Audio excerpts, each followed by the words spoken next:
Assalamualaikum, selamat siang menjelang sore semuanya.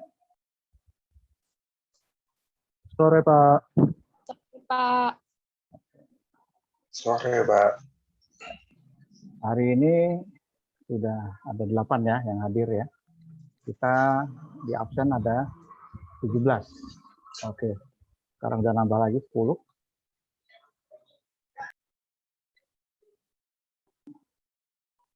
Kita tunggu temannya yang lain.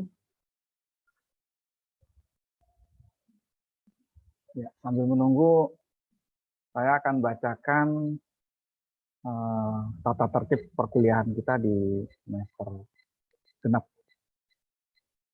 untuk kuliah perpajakan yang sudah saya share kemarin di WA Group ya. Nah, yang pertama, kuliah kita ini masih online. Ya. Jadi khusus untuk kuliah perpajakan itu kita masih online. Dan untuk kuliah pertama, saya akan menggunakan media Zoom. Ya, nanti di dalam semester ini kira-kira ada 4 kali pertemuan menggunakan media Zoom. Ya, kira-kira pertemuan ke-7, 9, dan 13. Nah, kemudian setelah itu, untuk pertemuan berikutnya ya, yang tidak menggunakan Zoom, saya akan share melalui video ya, yang sudah saya upload di YouTube channel saya. Ya.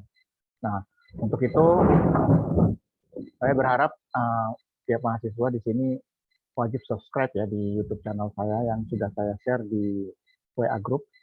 Ya, paling tidak kalian bisa melihat bagaimana materi-materi kuliah yang akan kalian dapatkan nanti di semester ini melalui video. Oke. Nah, yang ketiga, sebelum kuliah dimulai, kalian wajib absen dulu di MyBest. Ya. Setelah itu baru kalian melakukan absen di WA Group ini. Nah, kalau ada yang berhalangan hadir dalam perkuliahan, ya, itu bisa kalian japri saya melalui WA. Ingat ya, di japri ya. Dan kelima, di semester ini, ya, di satu semester ini akan ada 16 latihan soal yang harus dikerjakan di MyBest. Ya, jadi sesuai dengan pertemuan kita, nanti kalau misalnya ada 16 kali pertemuan, berarti ada 16 latihan. Ya. Dan batas waktu pengerjaan soalnya adalah 1 minggu setiap pertemuannya. Ya. Jadi kalau apabila lewat waktu, saya tidak akan menilai dan ini akan mempengaruhi nilai tugas. Ya, jadi kalau misalnya nilai tugasnya total ada 16, berarti nanti kalau ada kurang, berarti nanti 15 dibagi 16, ya, paling tidak nilainya akan kecil ya. Nah, sedangkan nilai tugas dan absen itu nanti akan membantu kalau misalnya nilai UTS dan UAS-nya jatuh. Nah, yang keenam adalah untuk tambahan nilai tugas, silakan menjawab pertanyaan saya yang di kolom diskusi ya di MyBest. Jadi di MyBest itu ada kolom chat, saya sudah memberikan pertanyaan. Jadi nanti coba kalian lihat setelah kalian selesai kuliah ini, kalian jawab pertanyaan yang ada di kolom diskusi tersebut. Nah, ini akan menambah nilai tugas kalian. Ya. Dan yang ketujuh ini yang saya minta semuanya ya di sini pada tidak menyalakan kamera. Ya. Jadi kalau ada kuliah melalui Zoom ini, tolong kameranya diaktifkan, ya karena akan ada pertanyaan dari saya yang harus dijawab oleh kalian. Ya, jadi usahakan tolong diaktifkan, jadi supaya kita juga bisa saling interaksi ya, dan tidak hanya one way aja. Nah, kemudian nanti kalau kuliah melalui video yang akan saya share minggu berikutnya, itu tolong kalian simak videonya. Jadi jangan hanya sekedar diklik kemudian setelah itu ditutup, ya nanti percuma karena kalian nanti tidak akan mengerti materi-materi kuliah yang disampaikan dan tujuan kuliah nanti tidak bisa tercapai. Ya. Terus kalau ada pertanyaan mengenai materi kuliah yang belum kalian pahami, silakan japri saya atau juga ditanyakan di WA Group. Nah, itu adalah tata tertib dari perkuliahan perpajakan di semester ini.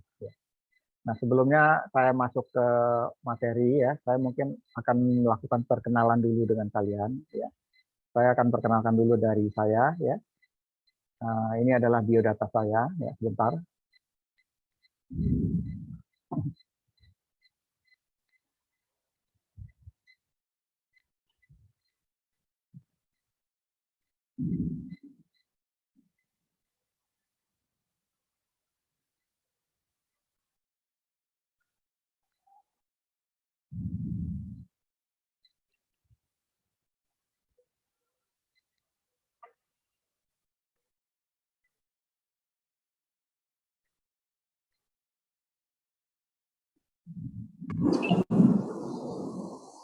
Ya.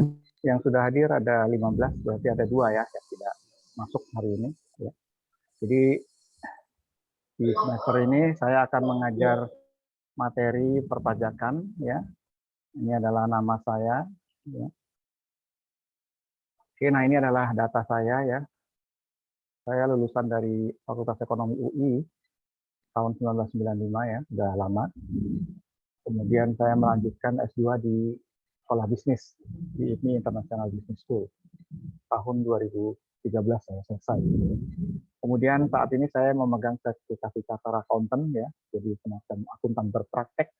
Ya. Saat saya memiliki kantor jasa akuntan ya, namanya Yusuf Helmi dan Rekan. Ini adalah izin Kementerian Keuangan. Terus di bawah ini ada beberapa pengalaman kerja saya ya. Bisa kalian lihat di sini tahun 2016 sampai 2018 saya pernah sebagai financial controller di Nippon Paint. Ini adalah perusahaan cat ya, khusus untuk auto refinish, khusus mobil. Ya. Sebelumnya di 2013 sampai 2015 saya pernah sebagai finance manager di Regenesis Indonesia. Ya. Kemudian saya pernah di 2011 sampai 2013 di PT Densfly Indonesia, Head of Finance and HR. Dan 2008 sampai 2011 di Rolimex Kimia Nusama Sinar Mas Group sebagai tax supervisor. Ya. Dan 2005 sampai 2008 di Nuskin Enterprise Indonesia sebagai finance and accounting supervisor. Kemudian di 2001 sampai 2004 di PT BMW Indonesia sebagai accounting and tax manager. 1996 sampai 2001 sebagai finance and accounting staff di Mitsubishi Chemical Indonesia, perusahaan Jepang yang memproduksi PTA, bahan baku untuk tekstil. Dan pernah juga di auditor ya, sebagai di junior auditor. Ya. Dan ini training dan seminar yang pernah saya ikuti ya, waktu kerja di beberapa perusahaan MNC tadi, multinational company ya, perusahaan-perusahaan asing ya. Pernah di Singapura, training orientation, training for financial controller.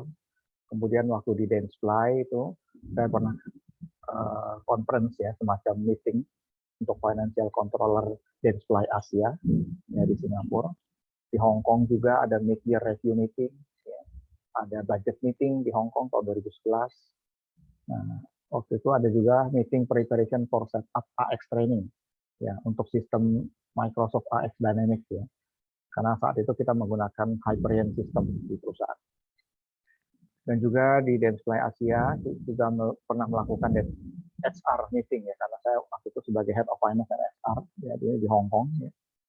Dan itu ya, ini adalah implementation training AX juga di Hong Kong ya. Nah, untuk pajaknya sendiri ini ada beberapa yang pernah saya ikuti ya, kayak 46 Deferred Tax Accounting ya, tahun 2006, kemudian BMW International Tax Conference di Inggris tahun 2002 ya. Ini ada pertemuan untuk manager tax ya, International Tax Manager yang ada di BMW, dan kebetulan saya mewakili BMW Indonesia. Dan di bawah-bawah ini adalah training-training yang berhubungan dengan accounting dan pajak. Oke, nah ini nanti kontak saya ya, ada email. Kalau misalnya ada tugas nanti yang akan saya berikan, nanti tolong Anda dikirim di email. Nanti tunggu instruksi dari saya kalau ada seperti itu. Kemudian ini adalah nomor WA, mobile-nya. Mungkin kalian sudah pernah catat ya. Dan ini adalah YouTube channel saya. Apabila yang belum subscribe, tolong subscribe di Helmi Ivan TV. Oke, itu dari saya. Nah, saya juga ingin minta kalian mengenalkan diri kalian juga. Ya. Makanya saya minta tolong diaktifkan video supaya bisa saling interaktif ya. Tolong kalian nanti perkenalkan nama, kemudian asal SMA-nya atau SMK kalau ini, kemudian alamat tinggalnya di mana, kemudian moto hidupnya, visi misi, ya, cita-cita lah kalau kita bilang, kemudian apa yang diharapkan dari kuliah ini. Oke, ya baik kita mulai ya perkenalan ini. Mungkin saya panggil ya dari Nathan dulu, Nathan, silakan Nathan. Speakernya di unmute dan perkenalan. Halo Pak, selamat sore. Ya silakan.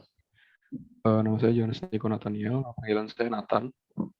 Alamat saya di Depok, di daerah Sukamaji Baru. Oke. Tadi apa aja ya Pak? Apa cita-cita, visi misi hidupnya, moto hidupnya? Halo Pak. Halo. Ya. Halo. Nathan, terputus ya? Sinyalnya terputus.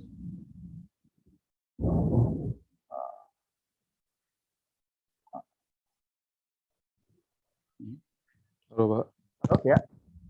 Halo. Mohon maaf Pak, sih suara Bapak nggak ada. Ya, halo. Ya, sekarang sudah Ya, sinyalnya halo, Pak. terputus. Tadi ada Ya. hujan lebat di sini. Ya, silakan Iya, lanjutkan. sudah Pak. Ya Pak. Tadi apa aja ya Pak? Ya, sampai di visi dan cita-cita. Oh ya, asal sekolah saya dari SMA Diponegoro, Jakarta, Rawamangun. Visi misi selalu berusaha untuk menjadi baik di setiap waktu yang akan datang. Itu Kemudian harapannya di mata kuliah ini? harapan bisa setelah lulus, semoga bisa berguna bagi banyak orang. Oke. Baik, terima kasih, Nathan. Iya Pak, Selanjutnya, terima kasih Pak. ya. Kemudian Nurisa Putri, silakan Nurisa.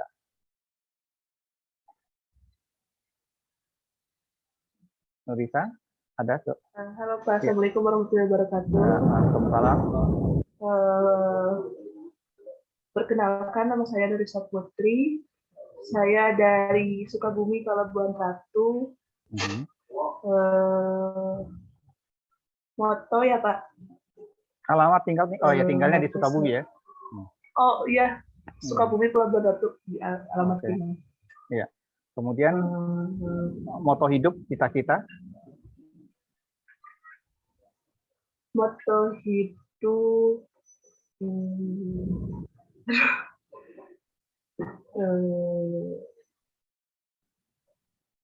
Cita-citanya lah. Cita-cita bisa bermanfaat bagi orang lain, Pak. Oke.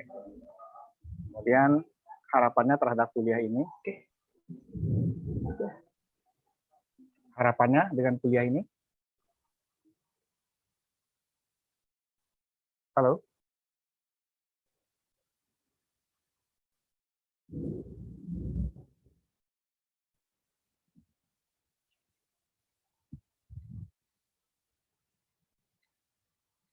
Oke. Maaf ya kalau misalnya terputus. Ini di sini lagi hujan lebat nih daerah saya ini. Jadi mungkin ada petir atau apa ini. Sinyalnya jadi ini. Sekarang bagaimana? Iya Pak, sama Pak. Daerah saya juga Pak. Sinyalnya jadi hilang-hilang ya? Sama Pak, hujan juga Pak. Oke, iya. Oke, nggak apa-apa. Kita teruskan saja ya. Kemudian coba saya Fauzan, coba silakan Fauzan. Fauzan, perkenalkan. Ya, halo, nama saya Fauzan Jes Akila, asal dari SMK Al-Muhajirin Depok. Tinggal di Depok di Kelurahan Sukmajaya, dekat-dekat GDC lah. Terus apalagi ya Pak tadi? Oh ya, cita-citanya, harapan, visinya, moto hidupnya. Udah itu aja Pak. Gimana moto hidup, cita-cita? Halo? Putus ya.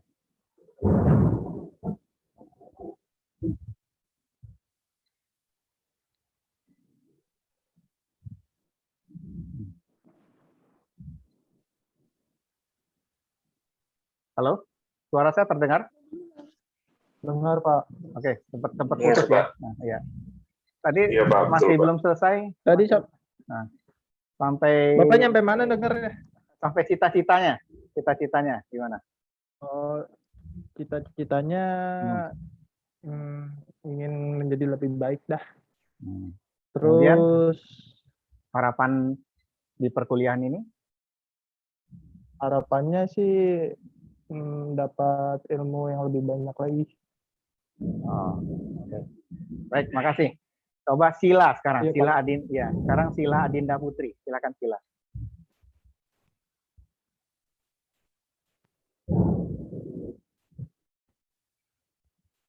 Oh, suaranya nggak ada ya, Sila? Ada yang dengar suara Sila belum di sini?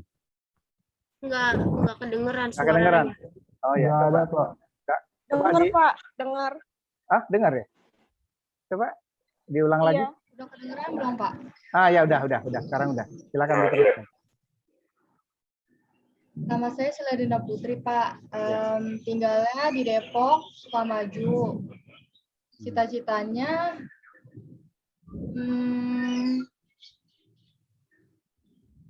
jadi orang sukses aja sih, Pak. Ya, boleh. Kemudian harapannya di perkuliahan ini gimana? Pak, maaf gak ada suaranya, Pak. Ah. Saya dengar suara kamu. Halo? Ya, halo? Oh, ini internetnya nggak stabil ya. Bentar, Pak. Ya, diteruskan. Sudah.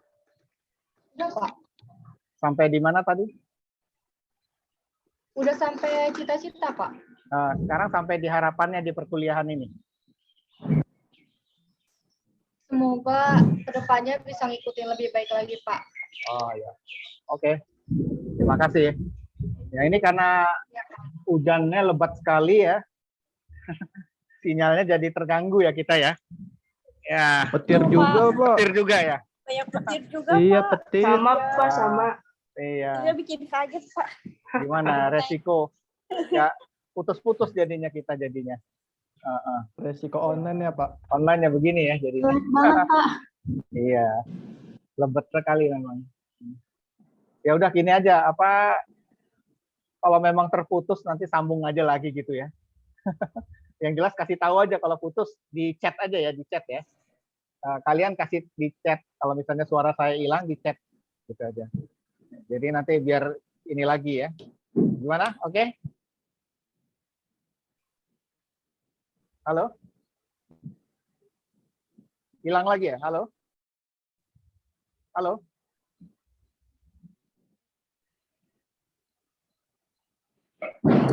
Halo? Halo? Iya, Pak. Iya, Pak, Iya, masuk, Pak. Pak. Putus ya? Saya tadi suaranya hilang ya? Iya, Pak. Suaranya hilang, Pak. Ya, Hilang Pak. ya? Hilang. Oh, gitu. Oh, Tiba-tiba nge-freeze juga, Pak. iya, iya. Atau gimana nanti kita selesai jam 16.40 ya. Hujan masih terus ini ya. Mau diterusin atau gimana? Tawarin. Ya kalau sinyal bagus mah lanjut, Pak. Iya, iya. Ini kayak begini ya. Oke. Paling sekarang jam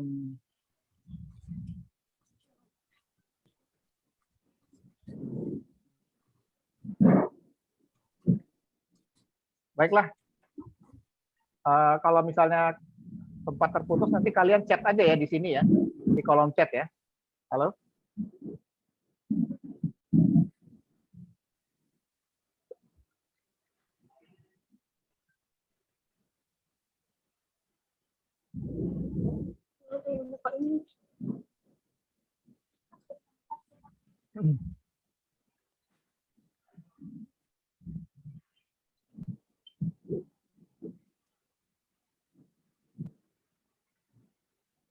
Halo semua? Masih kedengaran suara saya? Dengar, Pak. Dengar? Pak. Oh ya. Oke. Kalau sinyal terputus tolong kalian chatting ya di sini ya atau di WA ya. Iya, Pak. Oke. Siap, Ya. Pak. Ya. Jadi saya teruskan aja ya.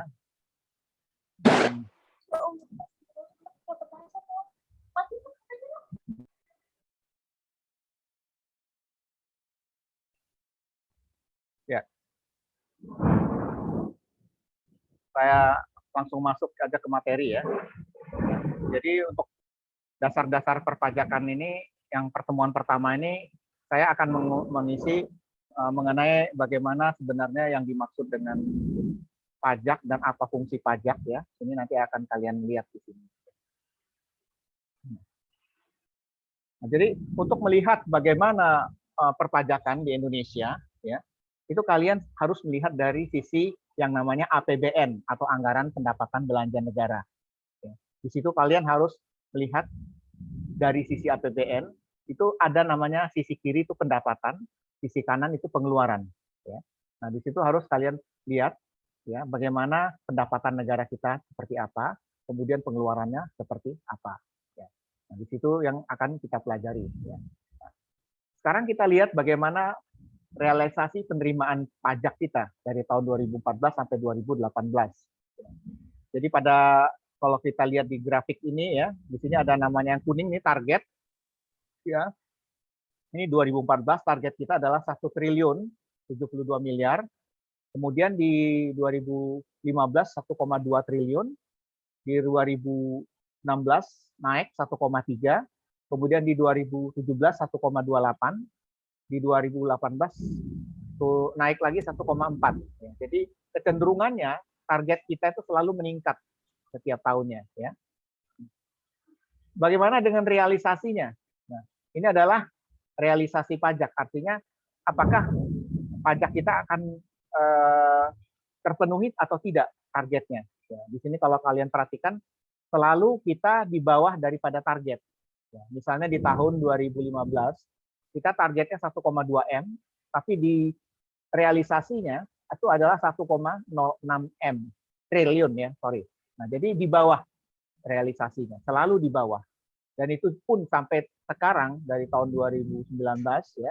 Di sini nggak ada grafiknya ya, sampai 2022 itu dia selalu meningkat terus. Ya. Halo, suara saya masih kedengaran? Masih, Pak. Oke, oke. Masih, Pak. Masih, Pak. Ya. Nah, itu ya. Masih, Pak. Ya, baik. Nah, ini sekarang kita lihat APBN ya. Ini APBN ini adalah budget. Budget itu anggaran negara ya. Sekarang kita lihat tahun 2022 ya. Nah, kalau kita lihat pendapatan negara kita sekarang ini tahun 2022 itu ditargetkan adalah 1,8 triliun. Ya. Nah, sedangkan dari mana angka ini? Ya, kita lihat di sini ada dari pajak itu adalah 1,5 triliun. Ya. Kemudian dari PNBP 335 miliar. Ini pendapatan negara bukan pajak ya. Ini bisa dari hasil-hasil korupsi, hasil-hasil kejaksaan, polisi. Ini di sini. Nah, kemudian ada dari hibah. Hibah ini dapat dari orang yang dari negara yang memberikan. Itu namanya hibah. Itu 0,6 triliun atau 600 miliar. Nah, total inilah yang kita jumlahkan di sini. Ini namanya pendapatan kita. Nah, negara itu pun juga punya namanya pengeluaran atau belanja, ya, belanja negara. Sama kayak kita, kalau rumah tangga kan ada pendapatan, ada pengeluaran. Nah, belanja negara kita itu rupanya lebih besar daripada pendapatan. Nilainya sampai 2,7 triliun belanja kita. Ya. Nah, ini ada dari mana angka ini ya? Ini dari BPP 1,9, kemudian dari TKDD 769 miliar. Ini nanti akan kita bahas ya di dalam materi yang berikutnya yang mengenai APBN ya. Nah, jadi kalau kita lihat di sini berarti belanja pengeluaran itu lebih tinggi dari pendapatan ya. Ini akhirnya dia nggak seimbang, timbangannya akan berat di sini ya. Nah, karena dia tidak bisa mencukupi, makanya kita ada namanya defisit. Defisit itu adalah lebih besar pengeluaran dari pendapatan. Nilainya 868 miliar. Ini udah 4,8% dari PDB. PDB itu produksi domestik bruto, jadi pendapatan negara total. Nah, sedangkan kalau yang defisit APBN yang itu harusnya adalah 3%, tidak boleh 4,8%. Nah, ini yang terjadi kenapa? Ini karena kemarin pandemi COVID 2 tahun berturut-turut itu menghantam perekonomian kita sehingga pengeluaran kita bengkak untuk beli vaksin dan sebagainya, untuk beli obat ya, untuk rumah sakit ya.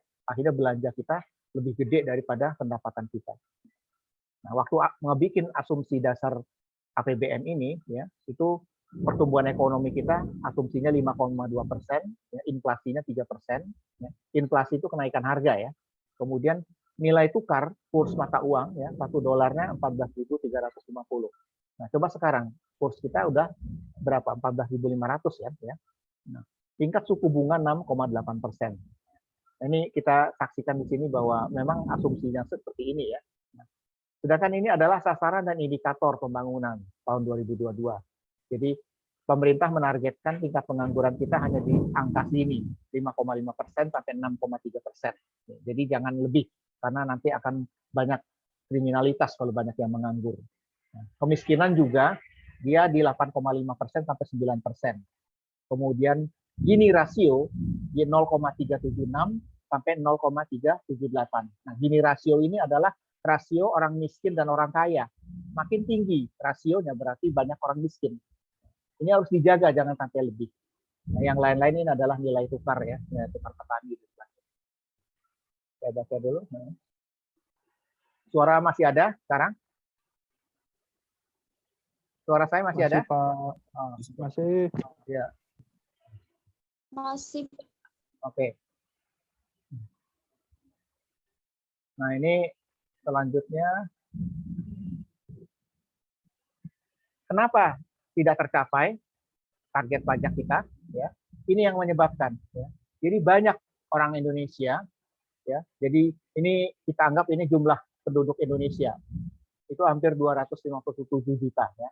Nah, dari orang Indonesia sebesar ini, ya, yang lapor pajak itu cuma 12,7 juta orang aja. Jadi kalau kita lihat di sini ini kan warnanya coklat ya. Nah, ini yang warna-warna biru ini yang lapor. Ya. Nah, kemudian yang bayar pajak itu hanya segini, 1,55 juta. Jadi bayangin segini banyak orang Indonesia yang bayar pajak cuma sedikit. Gimana nggak tercapai pajak kita? Ya, akhirnya menyebabkan kita akan selalu defisit. Putus ya? Ya Pak, suaranya hilang-hilangan Pak. Hilang ya? Oh, ya ini memang lagi hujan lebat ya. Jadi suaranya jadi pengaruh sekali. Oke, kita teruskan aja ya. Jadi dari sini kita akan lihat bahwa pengaruh rendahnya orang yang membayar pajak itu akan mempengaruhi penerimaan negara kita. Ya. Orang yang bayar pajak sedikit, akhirnya negara juga tidak memiliki uang untuk pembangunan ini. Bagaimana dengan perusahaan? Nah, ini gambarnya kotak-kotak ini kita anggap ini perusahaan ya, atau kita sebut dengan badan. Ya.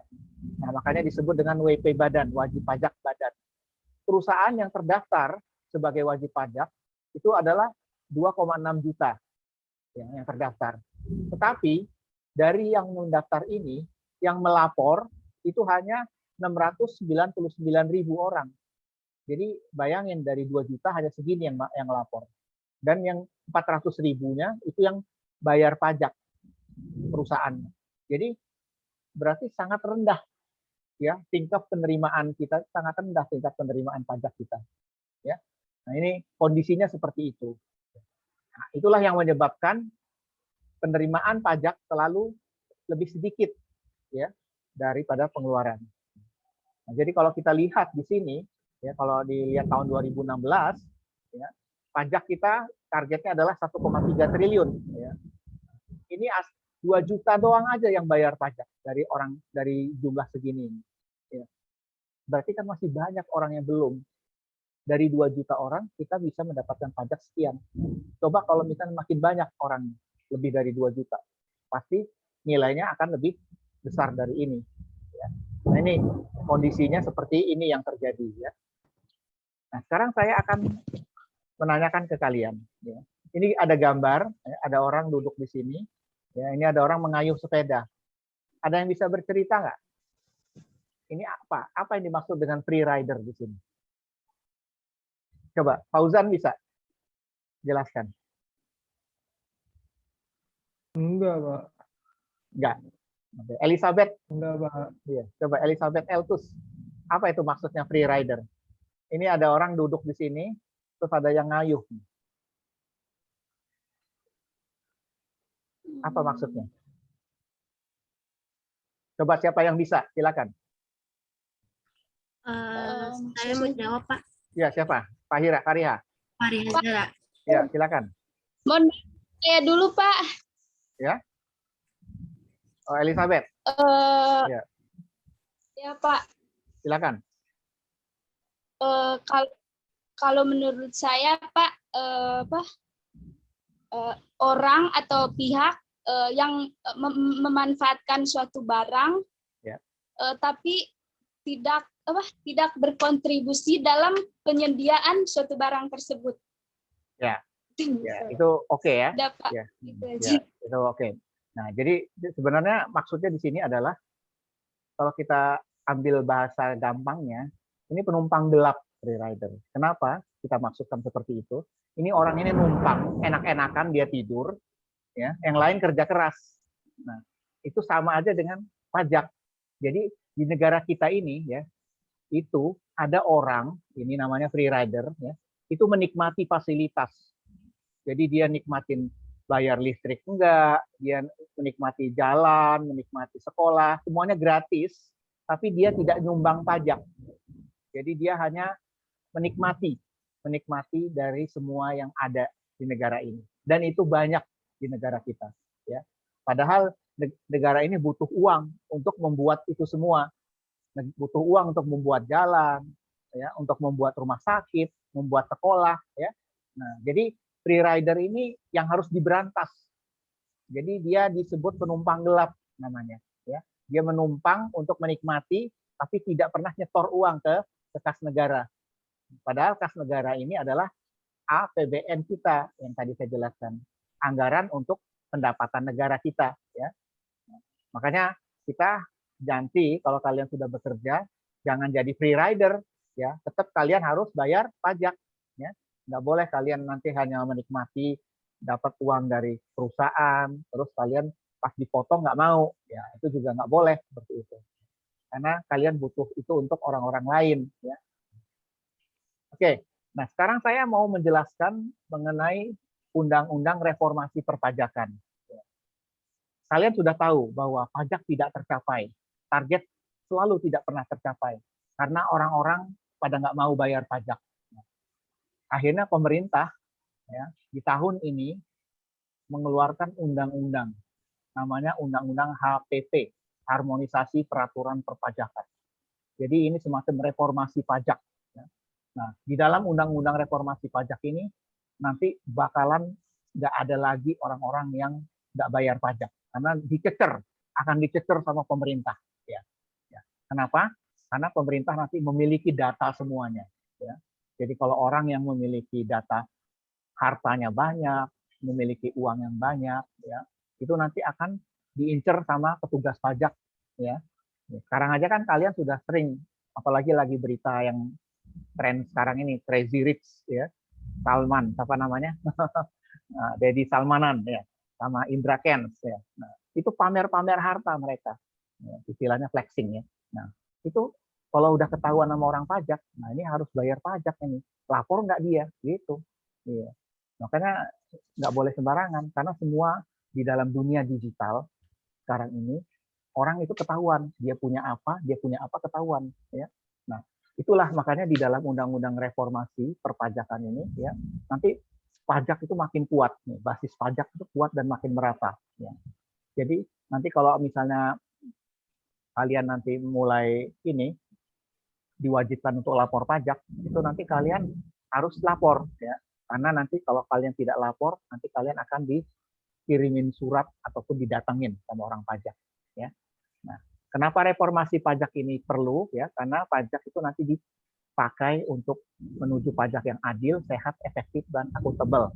Ya, jadi pajak yang bisa dipertanggungjawabkan. Ya. Nah, apa-apa aja yang direformasi? Ya. Nah, di sini ada namanya memperluas basis pajak. Kalau kemarin-kemarin orang yang lapor pajak itu adalah yang memiliki NPWP, nomor pokok wajib pajak. Nah, sekarang sama pemerintah NPWP akan dihapuskan, diganti menggunakan nomor induk kependudukan atau NIK. Jadi kalau kalian sudah punya KTP, ada nomornya, nah itu nanti udah jadi nomor pajak. Nah, di situ nanti dia akan melihat orang pajak itu kalian lapor atau tidak dari nomor NIK itu. Nah, ini yang namanya memperluas basis pajak. Ini nanti reformasi perpajakan ini nanti akan banyak item-itemnya, ya. Ini untuk pengetahuan aja, ya. Nah, kalau untuk lebih jelasnya nanti di sini apa aja nanti yang akan dirubah di undang-undang pajak kita, ya. Ya, nanti yang akan kalian lihat di sini nih, ada perubahan undang-undang PPH, ya, berlaku tahun 2022 ini. Nah, apa yang dirubah? Nah, yang pertama itu PPH 21. Nah, PPH pasal 21 itu adalah pajak penghasilan untuk karyawan. Ya. Jadi nanti di undang-undang yang baru ini, itu pajak karyawan yang penghasilannya gede, ya, yang bisa per tahunnya bisa mencapai 1 miliaran lebih, ya, itu nanti kena 35% tarifnya. Ya. Kalau dulu nggak nyampe segitu, ya. Nah, jadi undang-undang ini nanti akan mencari orang-orang yang super kaya untuk membayar pajaknya makin gede. Ya. Kemudian apalagi yang dirubah di undang-undang HPP ini, ya, undang-undang PPN. Ya. Nah, mungkin kalian tahu di PPN kita tarifnya adalah 10%. Ya. PPN itu adalah pajak penjualan. Jadi kalau misalnya kalian membeli barang di toko, ya, atau di Indomaret, ya, misalnya membeli Aqua, ya, harganya 6.000. Nah, itu sebenarnya komponennya terdiri dari harga Aquanya ditambah harga PPN. Ya. Paling tidak harga Aquanya misalnya 5.500, PPN-nya 10%, ya, berapa? 500-an sekian. Nah, jadi totalnya harganya 6.000. Nah, nanti harga PPN ini tarifnya dinaikkan menjadi 11%. Jadi jangan kaget nanti, mulai 1 April nanti, ya, itu harga barang-barang yang kalian sering beli itu nanti naik semua. Karena PPN-nya jadi naik 11%. Tadinya kan 10%. Nah, inilah impact daripada perubahan undang-undang perpajakan, ya, atau undang-undang HPP tadi, ya. Atau kita nyebutnya Omnibus Law, ya. Kalau kalian kemarin dengar Omnibus Law itu apa sih, ribut-ribut, ya. Salah satunya adalah perpajakan, satu lagi adalah apa? Upah buruh, ya. Makanya demo buruh di mana-mana. Karena mereka di situ nggak ada lagi uang pesangon, terus nanti pajaknya makin gede. Nah, itu di situ. Inilah yang terjadi sekarang ini, ya. Tapi itu sudah diketok palu sama DPR. Akhirnya undang-undang ini sudah harus dilakukan di tahun ini. Nah, ini yang ke D ini ada program pengungkapan sukarela atau PPS. Kalau 5 tahun yang lalu namanya tax amnesty pajak pengampunan. Nah, ini mulai di 1 Januari sampai tanggal 30 Juni ini. Makanya berbondong-bondong orang melapor harta dia. Karena dia ketakutan. Kalau dia tidak melaporkan hartanya, lewat dari 30 Juni, dia akan kena tarif 200%. Bayangin, misalnya saya punya harta rumah cuma 1, saya laporin. Ya. Padahal saya punya rumah 5. Ya. Atau kendaraan saya punya 2, saya laporin cuma 1. Nah, itu nanti akan ketahuan. Ya. Makanya buru-buru orang-orang sekarang ini mengikuti program TPS ini, pengungkapan sukarela, untuk melaporkan harta dia. Ya. Jadi misalnya kalau kalian memang memiliki rumahnya ada 5, tulis di laporan pajaknya 5. Jangan dibohong-bohongin. Ya. Termasuk kalau punya mobil 3, harus ditulis 3. Motor 2, tulis 2. Jangan ditulis 1. Iya. Nah, nanti ketahuan. Kalau udah ketahuan, kena denda. Nah, makanya ada namanya program pengungkapan sukarela atau kita singkat dengan PPS tadi. Ini sekarang lagi berjalan ini, ya. Orang mulai banyak melaporkan. Karena kalau dia laporin sekarang, dia cuma kena tarif 6%. Ya, kan sedikit, kan kecil. Bayangin kalau dia nggak lapor, 200% dia harus bayar. Ya. Nah, yang paling baru ini adalah namanya pajak karbon, mulai 1 April. Jadi setiap kendaraan, kalau nanti knalpotnya, ya, entah dia motor, entah dia mobil, pada saat diperiksa emisinya, diuji emisi, itu kalau batas ambangnya itu udah melewati batas, dia kena pajak. Kendaraan, ya. Itu makanya disebut pajak karbon. Kenapa ini diterapin? Ini mengikuti di negara lain yang sudah maju. Mereka ada. Makanya mobil-mobil atau kendaraan yang ada di seliweran di jalanan, itu nggak boleh kendaraan-kendaraan yang tua-tua. Paling tidak kendaraan yang masih baru. Nah, tujuannya juga untuk supaya tidak ada kemacetan dan juga tidak ada polusi udara, pajak karbon. Nah, makanya kalau mobilnya sudah kelamaan, terus asapnya mengepul-ngepul, nah itu hati-hati. Dia dihitung pajak itu nanti. Dia selain bayar pajak STNK, dia harus bayar pajak karbon ini. Ya, itu di 1 April nanti mulai. Ya. Nanti mungkin orang mulai banyak ngecekin ini semua nanti. Apa asap knalpot dia ya, di mana-mana. Ntar akan di tempat tempat pengecekan uji emisi di mana-mana nanti orang. Nah, ada juga nanti perubahan undang-undang cukai. Nah, ini biasanya rokok, ya. Sekarang aja udah berasa kan. Dulu 1 bungkus rokok mungkin murah, ya, bisa 10.000, 15.000. Sekarang nggak bisa. Pajaknya dinaikin, namanya pajak cukai. Ya, bisa jadi 1 bungkus rokok bisa 100.000 nanti, 50.000. Karena isinya pajak semua di dalamnya, ya. Itu makanya semua nanti akan dipajekin. Ya. Kenapa ini gencar dilakukan? Ya karena kita nggak punya duit untuk ngebangun ini semua. Dari mana uang? Ya kan? Karena kita ngandelin masa mau minjem, mau ngutang terus negara ini, nggak bisa. Ya, yang pendapatannya itu ya dari pajak itulah, itu sumber utamanya, ya, sumber utama dari pajak kita. Nah itu nanti undang-undang ini nanti akan saya jelaskan setiap pertemuan yang mengenai undang-undang harmonisasi. Nah, sekarang kita lihat definisi dari pajak itu sendiri itu apa sih sebenarnya pajak itu, ya. Nah, ini menurut Profesor Rohmat Sumitro ya, pajak itu adalah iuran rakyat kepada kas negara. Jadi kayak kita tuh iuran, tapi kita kumpulin ke kas negara, ya. Tapi harus dipaksakan. Nah ini berdasarkan undang-undang. Ya. Dipaksain, tapi kita nggak dapat timbal balik langsung. Jadi kan kalau kita iuran, arisan misalnya, ntar kan kita bisa dapat ini uangnya lagi kan, dan uangnya bisa kita buat makan-makan ya, atau buat beli-beli barang. Tapi kalau pajak enggak, begitu kamu kasih, kamu nggak dapat apa-apa, dapatnya nanti, ya, dapatnya semacam fasilitas, ya, misalnya kamu bisa naik ngerasain jalan tol, bisa ngerasain rumah sakit gratis, BPJS, nah itu semua yang disebut dengan pajak itu ya, itu. Nah, itu menurut Profesor Sumitro. Nah, bagaimana menurut Undang-Undang Pajak itu sendiri? Ya, ini ada di nomor 16 tahun 2009. Pajak definisinya adalah kontribusi wajib kepada negara yang terutang oleh orang pribadi atau badan yang sifatnya memaksa berdasarkan undang-undang dengan tidak mendapatkan imbalan secara langsung dan digunakan untuk keperluan negara bagi sebesar-besarnya kemakmuran rakyat. Nah, jadi di sini sama seperti Pak Profesor Sumitro tadi definisinya. Jadi kontribusi iuran ya, yang sifatnya memaksa ya berdasarkan undang-undang dengan tidak mendapatkan imbalan. Jadi nggak ada imbalannya kalau kita ngasih, tapi dia digunakan untuk kemakmuran. Nah, itu definisi pajak. Ya.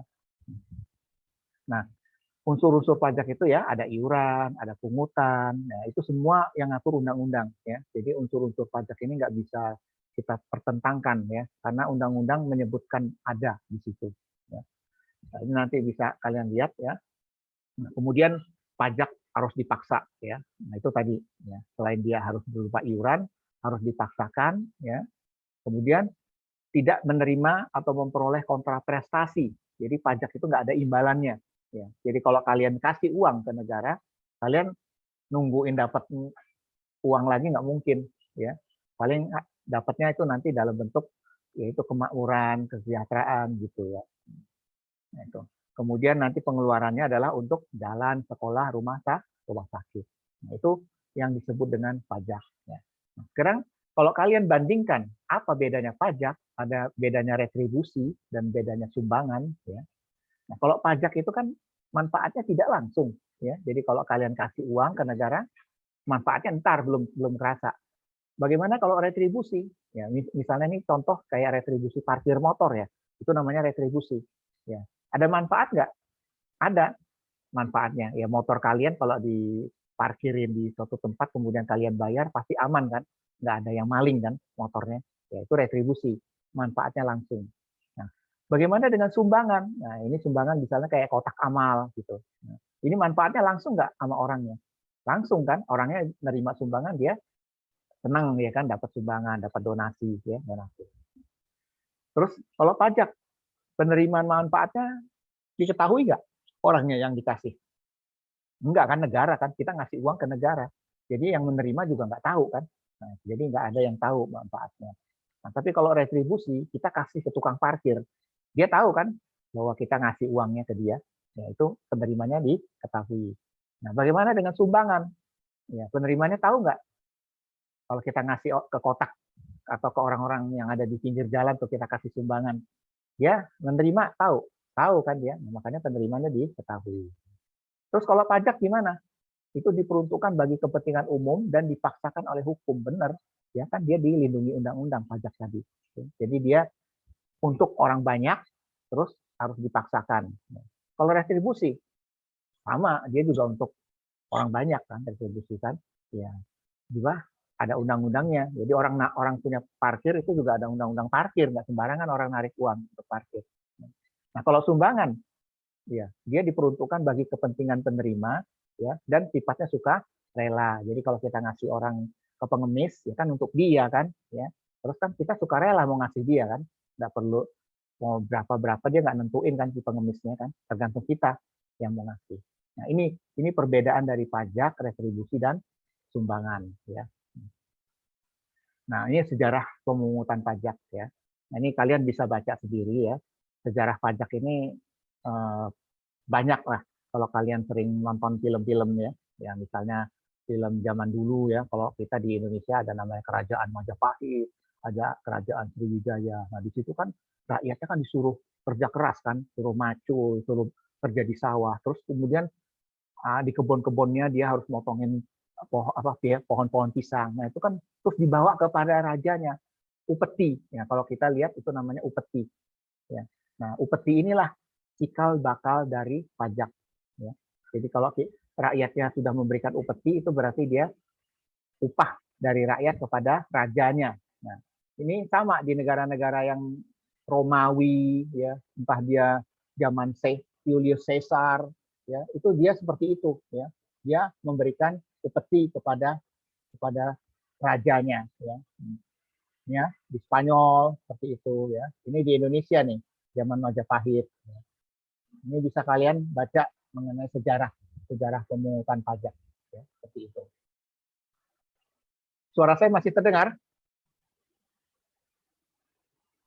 Halo, Mas, mungkin ada yang ingin ditanyakan langsung, boleh silakan.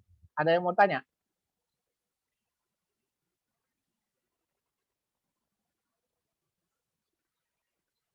Oke, kalau nggak ada, saya lanjutkan ya.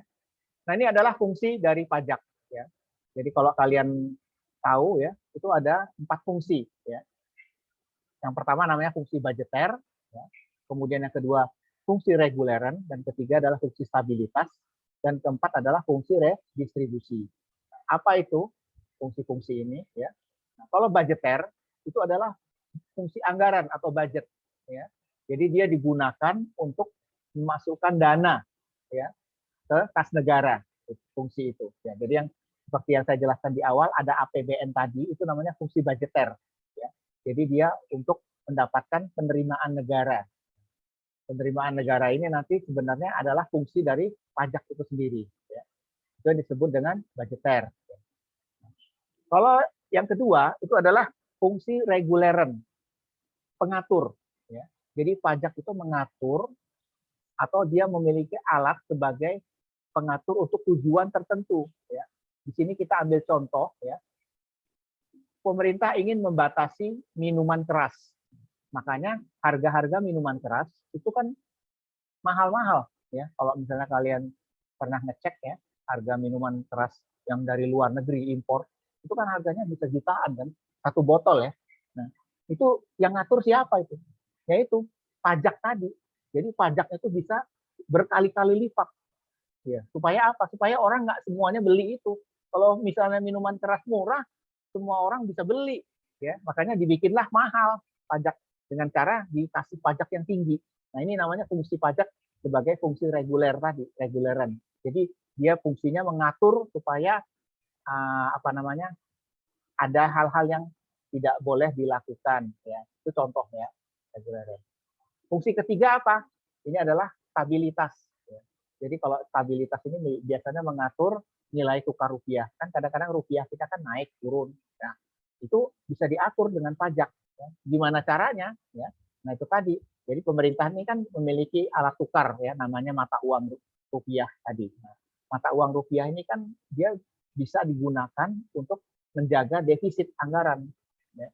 Jadi kalau misalnya rupiah kita lagi tertekan, ya, karena mata uang asingnya lebih tinggi, nah ini pajak bisa mengaturnya, ya, dengan cara memberikan kebijakan-kebijakan.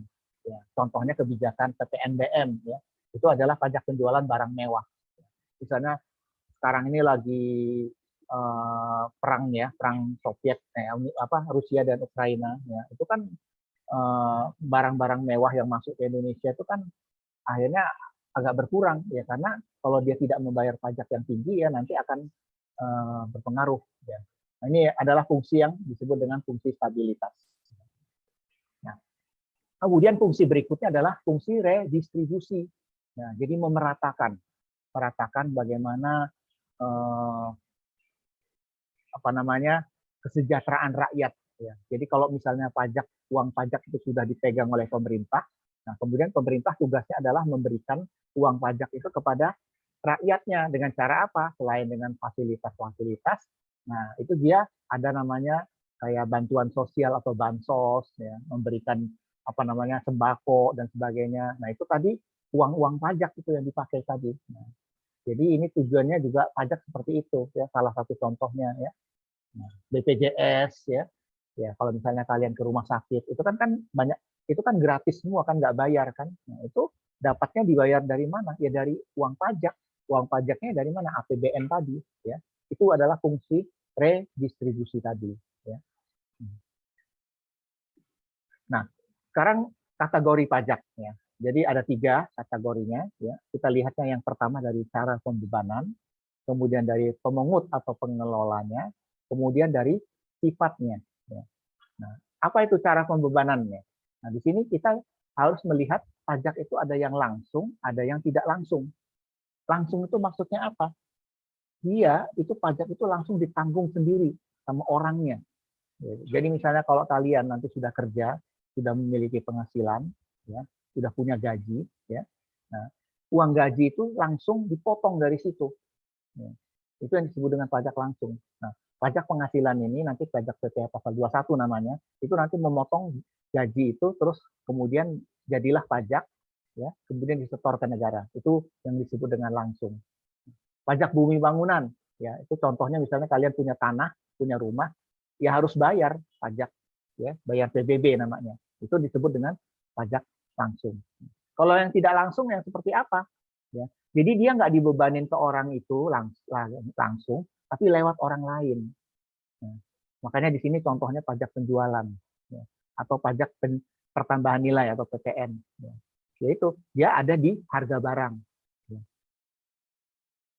Kita ambil contoh ya misalnya di harga barang kita sekarang ini lagi mahal-mahalnya. Nah itu karena di situ ada pajak PTN tadi yang saya bilang. Nah, pajak PTN itulah yang kita sebut dengan pajak tidak langsung.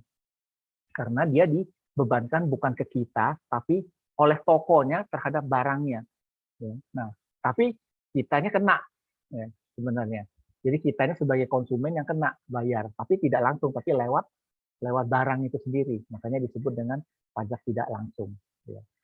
Nah, kemudian kalau lihat dari pemungut ya atau pengelolanya, ada namanya pajak pusat, ada nanti namanya pajak daerah.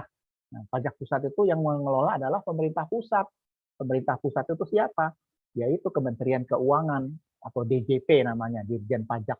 Ya. Nah ini yang pusat-pusat itu apa aja yang diambil? Yaitu PPh, pajak penghasilan, PTN, pajak penjualan, PTNBM, pajak penjualan barang mewah, bea materai, pajak bumi bangunan, ya, terus perkebunan, kehutanan, ya, itu semua diambil sama pusat, ya, dan dia dikelola oleh oleh kantor pelayanan pajak pusat, ya, atau di sini disebut KP2KP, ya. Nah, ini, nah, bagaimana dengan pajak daerah? Nah, pajak daerah ini pajak yang dikelola oleh pemerintah daerah, ya. Halo, suara saya masih terdengar? Masih, Pak. Oh, Dengar, ya. Pak. Oh, oke. Kalau hilang tolong dikasih tahu ya. Nah, itu pajak daerah ya. Jadi pajak daerah tadi ada pajak provinsi, ada pajak kabupaten. Ya. Misalnya kayak kalian mengurusin STNK motor. Ya. Nah, motor kalian itu STNK-nya misalnya di Depok. Ya. Nah, itu pajaknya nanti kalian setornya ke provinsi. Jadi provinsinya Jawa Barat. Jadi nanti uang STNK motor itu yang ngambil adalah Provinsi Jawa Barat kalau kalian domisilinya di Depok. Ya. Nah, apalagi bea balik nama kendaraan bermotor (BBN) misalnya. Suaranya hilang, Pak. Halo, hilang ya?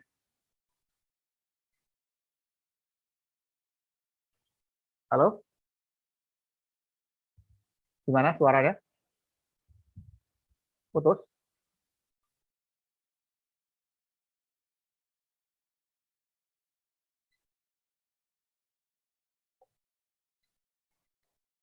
Halo? Suara saya udah kembali lagi? Suaranya kadang hilang, kadang ada, Pak. Oh gitu. Sekarang gimana sekarang? Sudah ada? Sudah ada lagi suaranya?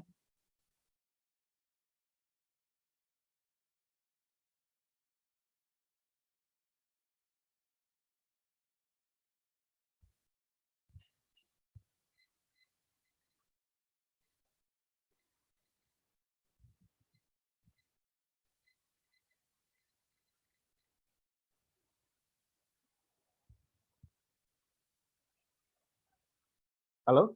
Suara saya ada?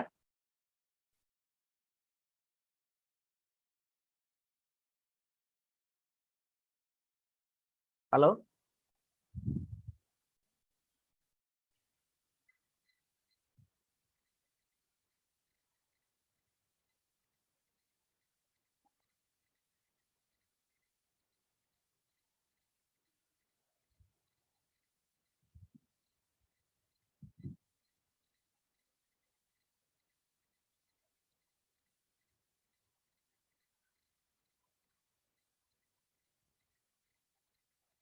Halo? Tes? Sekarang ada suara saya? Ada Pak. Iya. Ada Pak. Iya. Oke. Ya, saya ulangi lagi ya. Tadi terakhir sampai di pajak daerah ya. Nah, jadi kalau STNK motor masuk ke pajak provinsi. Sekarang kalau pajak kabupaten. Nah, contohnya apa? Hotel. Ya, misalnya ada hotel di daerah Margonda ya, ada namanya Hotel Margo ya. Nah, itu kan masuk di Kota Depok kan. Nah, itu nanti pajaknya larinya ke Kota Depok ya. Termasuk restoran-restoran ya. Semua restoran yang ada di Jalan Margonda ya, ada di mana di Depok ya, itu harus bayar pajaknya ke Kota Depok. Nah, ada banyak macamnya ya, ada hiburan, ada reklame ya, pajak lampu, penerangan jalan ya, itu semua masuk ke pajak daerah ya, atau pajak kota. Sekarang pajak menurut sifatnya ya, ada yang namanya subjektif, ada yang namanya objektif. Nah, yang dimaksud subjektif itu adalah kita ngelihat pajak itu dia dikenainya dari mana, subjeknya itu apa. Nah, ya subjeknya kalau misalnya gaji, ya, orang yang sudah bekerja dia punya gaji, nah itu adalah subjeknya. Nah itu disebut dengan pajak penghasilan. Nah kalau objektif, ya, pajak yang pada waktu pengenaannya itu pertama-tama diperhatikan adalah objeknya. Nah, jadi bukan subjeknya. Nah ini misalnya barangnya, misalnya membeli barang, ya objeknya itu apa? Nah itu nanti baru dikenakan pajak. Nah itu contohnya adalah PPN, ya, pajak penjualan. Ya. Itu disebut dengan pajak objektif. Ya. Nah, ini adalah jenis-jenis pajak. Nah, ini yang akan kita pelajari di semester ini. Ya. Jadi, mulai dari pajak penghasilan, ya, kemudian ada lagi PPh pasal 4 ayat 2. Ya. Nanti detailnya akan kalian pelajari di pertemuan-pertemuan berikutnya. Ya. Ada PPh pasal 15. Ya. Putus lagi ya? Halo? Halo?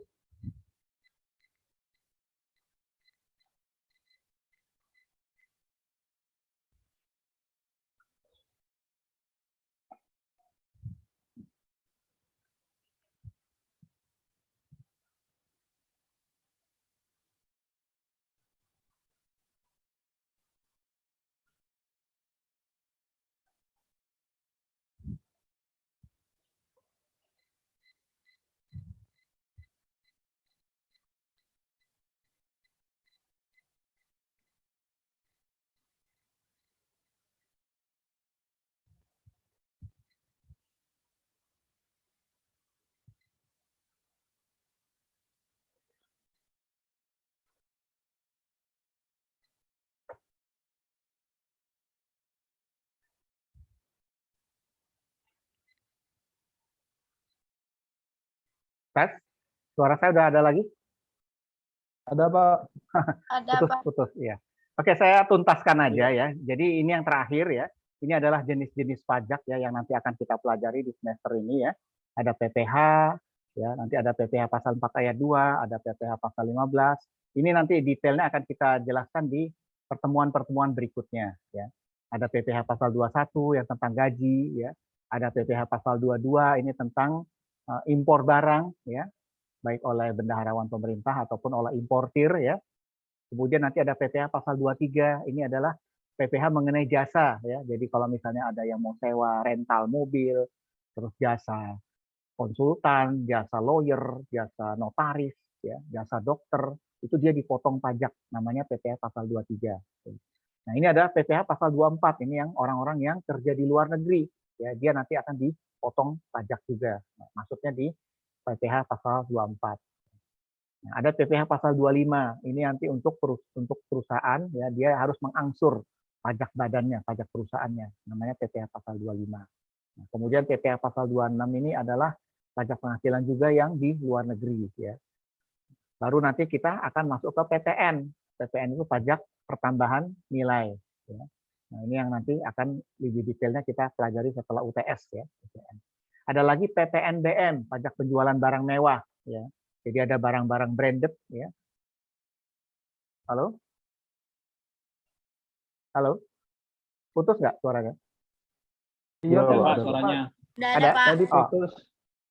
Ya. Nah, jadi PPNBM itu adalah pajak penjualan barang-barang mewah, ya. Ini misalnya mobil merek-merek mewah, ya, BMW, Mercy. Nah, itu dikenai PPNBM pajaknya. Jadi bisa 200%, 300%. Makanya mobil-mobil yang mewah itu dia harganya bisa lebih tinggi, ya. Karena dia memang mobil mewah kategorinya, ya. Nah, kemudian ada PBB, ya, ini pajak bumi bangunan bagi orang-orang yang memiliki tanah dan rumah, ya. Kemudian ini materai, ya, ini materai yang kalian memang kalau misalnya lagi mau ngisi formulir, ya, mau buka rekening di bank kan harus dikasih materai kan, atau bikin surat kontrak kerja, ya. Nah, itu pakai materai. Materai itu adalah pajak. Sekarang materai itu nilainya udah 5.000, ya. Kalau dulu kan bisa 3.000, ada yang materai yang berapa? 3.000, ya, 3.000-an, ya, sama 6.000, ya. Nah, kalau sekarang dia dijadikan 10.000, ya, materai. Nah, nanti ini akan kita bahas, ya, di pertemuan-pertemuan berikutnya. Nah, ada pajak motor, biaya balik nama, kendaraan bermotor, pajak bahan bakar kendaraan bermotor, ya. Ini semua banyak jenis pajaknya. Nanti akan kita bahas. Ada pajak air, pajak rokok, ya. Ada juga pajak penerangan jalan. Ini ada pajak sarang burung walet. Nah, ini biasanya di daerah-daerah, ya, entah di pedesaan di mana itu ada pajaknya yang memiliki burung walet, sarang burung waletnya, ya. Ada pajak hotel tadi udah kita bahas, ya. Kalau misalnya di Depok ada hotel apa, nah itu dia dikenakan. Termasuk restoran juga akan dikenakan pajak. Hiburan, pajak hiburan ini, ya, kalau misalnya ada permainan hiburan, pertunjukan, itu semua akan dikenain pajak. Kemudian termasuk pajak reklame. Oke, saya rasa itu saya akan jelaskan ini, ya. Mungkin ada yang kalian kurang jelas, bisa kalian tanyakan, ya, di sini. Kalau memang tidak ada pertanyaan, ya, atau kalian mau nanya lewat WA juga nggak apa-apa, misalnya mengenai pajak, ya, terlepas dari materi yang kita bahas, silakan kalian tanyakan, ya, bisa di grup, bisa japri saya. Oke, ada yang ingin ditanyakan? Permisi Pak, Ya. numpang bertanya Pak. Ini Berkat Sianipar, ya, silakan. Perkenalkan nama saya Berkat Sianipar. Ya. Ya. Oke, yang bertanyain gini Pak, adakah batas khusus bagi seseorang atau batas umur untuk membayar pajak? Ya. Kalau di Undang-Undang Pajak itu dia batas umur memang ada, ya. Itu biasanya sudah umur yang memiliki nomor KTP, ya, 17 tahun ke atas, ya. Nah, kemudian yang dikenai pajak itu adalah yang memiliki penghasilan. Nah, untuk penghasilan, karena sekarang sudah dirubah lagi ininya undang-undangnya, jadi yang kena pajak itu penghasilan di atas 4,5 juta per bulan. Jadi kalau masih penghasilannya di bawah 4,5 juta itu nggak kena pajak, ya. Itu. Nah, yang lain-lain, ya, untuk orang pribadi, ya, seperti itu, ya. Jadi tidak batas umur, yang jelas, ya, yang dia sudah bisa memiliki KTP dan penghasilannya di batas itu. Oke, ada lagi Berkat? Kira-kira jelas? Jelas Pak, terima kasih Pak. Oke. Yang lain ada?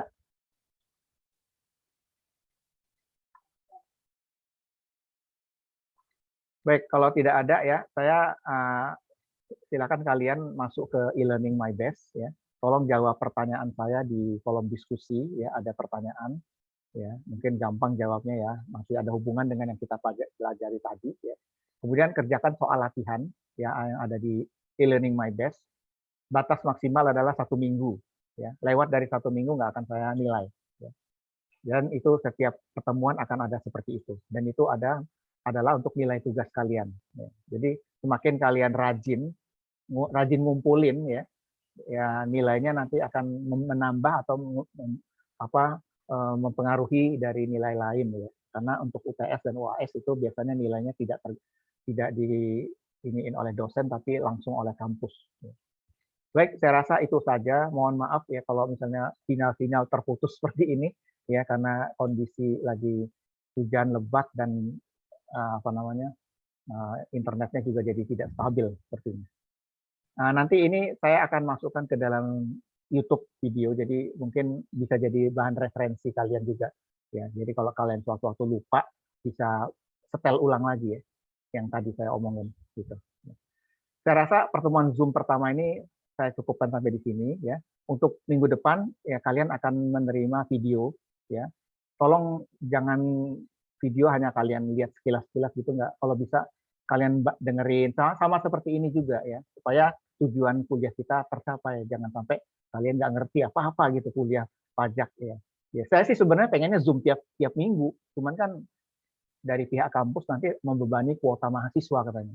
Ya karena kan kalau Zoom ini kan bisa 1 jam lebih kan, ya paling tidak kalian akan ya itu resiko belajar online kan begitu kan. Kalian nonton film di YouTube juga bisa berjam-jam kan. Ya cuman ini kalau nonton film kayak gini nggak ada yang seneng, namanya ilmu kan. Ya itu aja saran dari saya ya, kalau ada video nanti tolong diiniin. Kalau ada yang kurang jelas tanya di WA aja, WA Japri saya kok. Ya silakan, feel free.